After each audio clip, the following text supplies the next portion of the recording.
Glad to see you on my channel, dear friends. You and I continue to explore our favorite game, Poppy Playtime. In today's video, we're going to join you to talk about a fan favorite from fans around the world, Smiling Critters. We won't take too long, so here we go. Thanks to Playtime Co., we're in a very interesting story where not only people are dying, but monsters themselves are dying. And one of those monsters was our Smiling Critters. CatNap was killed by a prototype, and DogDay was eaten by those very toys, but where all the others disappeared, because DogDay himself told us that they were definitely there. Also, the dying DogDay told us that he was the last of the Smiling Critters, but then the question becomes, why didn't he mention CatNap? Who was alive at the time? Are all Smiling Critters really dead? What if CatNap was the only crazy monster in their company, and the rest of the monsters were not influenced by evil? Even their toys are pretty hard to call evil. CatNap must have scared them into being so crazy and so hungry that they are willing to eat absolutely anything. Before we get to all the Smiling Critters, I want to talk about the main antagonist of Chapter 3, CatNap. We all saw what happened to him at the end, but here we find out if there is a chance to see any of them in the new chapter, and for CatNap, I can definitely say yes. Despite the fact that we clearly saw his death, and the fact that his body was dragged away by the prototype, I am still sure that the main villain in the new chapter will be the prototype, and at least as a helper, he would like to see such a strong character as CatNap. It is unlikely that he will look like before, but there is a possibility that the prototype will improve him, and we will see our cat in a new image. Now let's talk about everyone else, and first in line is DogDay, whose death was shown to us in the 3rd chapter. To be honest, it's still a mystery to me how he managed to survive until we showed up, considering we only heard about the rest of the Smiling Critters, but we'll get to that later. Then all those copy toys show up and start eating the rest of our DogDay's body, and then completely possessing him and taking control of his body. Most likely they will finish off DogDay after a while, and we will never see him again, unless the prototype gets involved.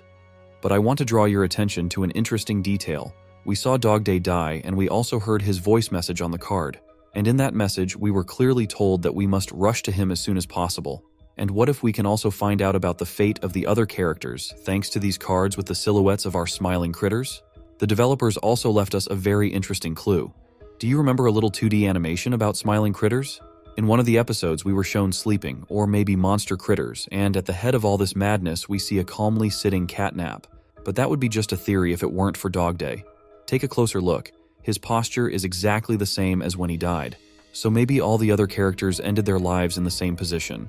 In fact, even if you look closely at CatNap, he looks the same as he did in the last minute of his life.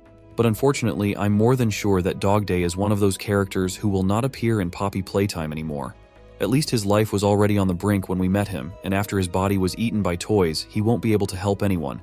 And such a weakened character, the prototype won't be able to save. Now let's talk about the ones we haven't seen yet. And first up is Bubbaphant. We see Bubbaphant only in video references or in the form of a small toy that has come to life. And in the Smiling Critters cartoon itself, we see him in this weird pose. The scream at the end tells us that our elephant is probably dead at the end of this dialogue. Maybe CatNap or the other Smiling Critters had something to do with it. And all of his phrases are probably references to the fact that Bubbaphant, like all elephants, has a very good memory. And unfortunately, the last thing he remembered was his death cry. And from the looks of it, we'll never see him again. Next on the list is KickinChicken. We don't see his big version anywhere, so we can assume that our chicken is dead. Now that's a lot more interesting than listening to our Bubba. Am I the only one who thought we were told the approximate location of KickinChicken's death almost point blank? Apparently he went outside of his home location and into the street. Perhaps at this point CatNap saw it as a betrayal, and indeed, that the chicken wanted to escape is very much like that. I wouldn't be surprised if KickinChicken really wanted to do that, because what happened at Playcare after Joy Hour is completely insane, and maybe the chicken was more like one of those Smiling Critters who didn't want to support the prototype and CatNap. He tried to go outside the location, not necessarily the street itself specifically. KickinChicken could have just left Playcare, but unfortunately, that couldn't save him from a sad ending, namely a horrible death. And here's where it gets a little more interesting. If we know that KickinChicken intended to leave Playcare, then meeting him in Chapter 4 would be very interesting, and in that case, I would really like to know more about what KickinChicken was able to find out, and maybe even try to escape with him in the final scene of Chapter 4. Maybe it won't be the same KickinChicken that he was in Chapter 3, but it would be very interesting, and this possibility can't be ignored. I have a theory about the surviving KickinChicken in Chapter 4, and I'm willing to share it with you. Most likely KickinChicken, like most of the other monsters, will be large in size, and I dare say will not take kindly to us. So we'll have to hide from him.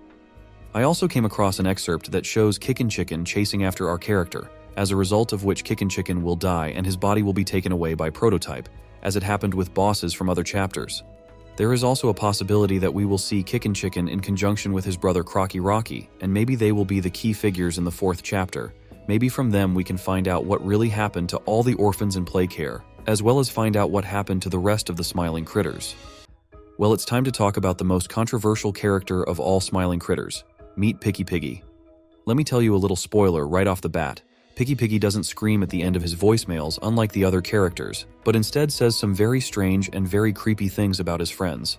The offer of friendship at the end was certainly very tempting, but unfortunately I would have turned it down. You will notice that she quite seriously states that she wouldn't mind eating her friends. Of course we're not talking about all Smiling Critters, but the reference to KickinChicken, CraftyCorn, Bubbaphant, I think is obvious to everyone. And roast beef is a beef dish, so it was probably just mentioned for fun. Which begs the question, wasn't PickyPiggy in bed with CatNap? What if they worked together for a long time, but at one point PickyPiggy's actions seemed strange to him, and so he decided to destroy her? Or maybe PickyPiggy was not very loyal to the Prototype, and because of that our nice CatNap also decided to punish her. But of course he ordered to kill 3 of his friends. But if PickyPiggy was as loyal to the Prototype as CatNap, then why not save her and make her one of the bosses of Chapter 4? All in all, it sounds like the truth. Before I announce the new Smiling Critters lineup, I suggest you to refresh your memory and remember all about those who we have already seen and know quite well. The first one I would like to remind you about is DogDay. He is a cheerful dog who is always ready to help. Not for nothing, he is the leader of Smiling Critters. Next is BearHug. He is a red bear who is ready to support his friends in hard times. Another member is PickyPiggy, who, as you may have realized, is a piggy who only at first glance seems cute, but as we later find out is a bloodthirsty monster. Some members of Smiling Critters would confirm this to you.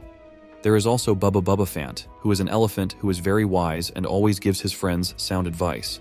The next one I would like to name would be CraftyCorn, and then there is the rather cute green rabbit Hoppy Hopscotch, who is not mentioned among these 3 unfortunate Smiling Critter.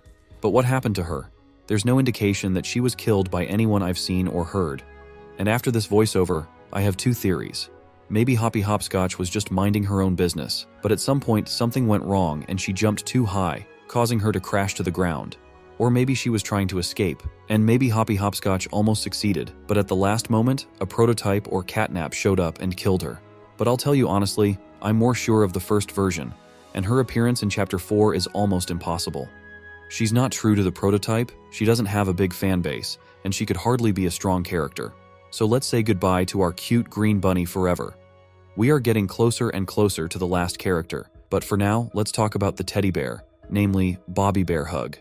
By the way, just like PickyPiggy, she doesn't scream at the end of her tape, but at the same time, I didn't hear anything weird in her words. She certainly didn't say she wanted to eat anyone. She's just asking for help as if her spirit is still speaking to us. Maybe BearHug had faith and hope that someone could save her.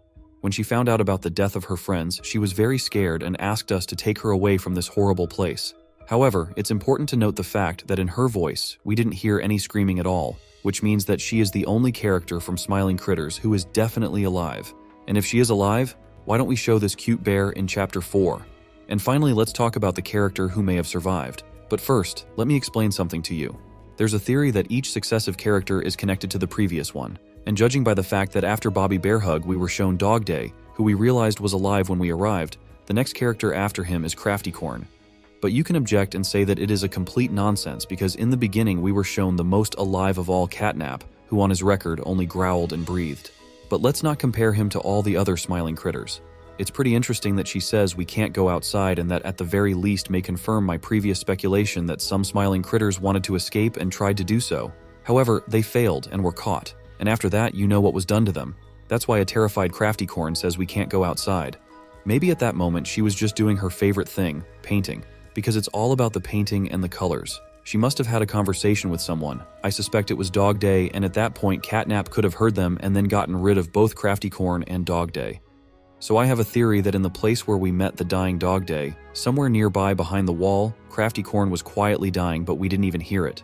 Or maybe he was eaten a lot sooner. Or maybe he survived and we'll see him in Chapter 4? So if we can see CraftyCorn in Poppy Playtime Chapter 4, I have 2 theories about it. The first one directly concerns CraftyCorn herself. I got a video clip from the 4th chapter, in which we can see how our character gets to some unknown location where we see CraftyCorn drawing, immediately surprised by its size. It seems very huge. After all this, the most interesting thing starts. CraftyCorn starts chasing us. However, the chase ends with CraftyCorn disappearing. I have another theory that has to do with a character from the new Smiling Critters cast, namely Bully Bulletu. And it is their story together that may be told in Poppy Playtime Chapter 4. As we progress through the game, you and I will make our way to a new location that has been destroyed by someone. I'll tell you later, of course, who the bully was who did it. So after we find ourselves in a new location, that after a few minutes we will hear the screams of help. As soon as we get closer, we will immediately see a familiar silhouette in the window, and it will be CraftyCorn, who will be desperately trying to get someone out of the rubble. When CraftyCorn sees us, she will ask for our help. Seeing that our unicorn really sincerely asks for help and not trying to trap us, we will immediately try to help her. And after we remove some debris, a huge horn will appear in front of our eyes with red wool around it. This is how we will meet Bully Bulletu. After that, a dialogue will start between us and these two smiling critters, from which we will gradually learn who the prototype is and for what purposes he tried to subjugate all smiling critters. We also learn more information about CatNap and why he became one of the few who trusted the prototype. And by the way, remember I promised to tell you about the one who destroyed the location where we found Bully Bulletu. Well, it was CatNap, and he only did it to kill our bull. And since smiling critters have been living on Playtime Cupboard territory for a long time, they obviously know this area much better than we do, and it is CraftyCorn and Bully Bulletu who will be our companions throughout the game. And this will last until we meet the prototype. And during the battle with him, our brave smiling critters will be on our defense and unfortunately will be killed by the prototype or by one of his new assistants. So which smiling critters do you expect to see in Poppy Playtime Chapter 4? Leave your opinions in the comments. I'd love to read them. Don't forget to subscribe to the channel and also give this video a like. Well, that's it for today, my friends. See you very soon. Bye-bye.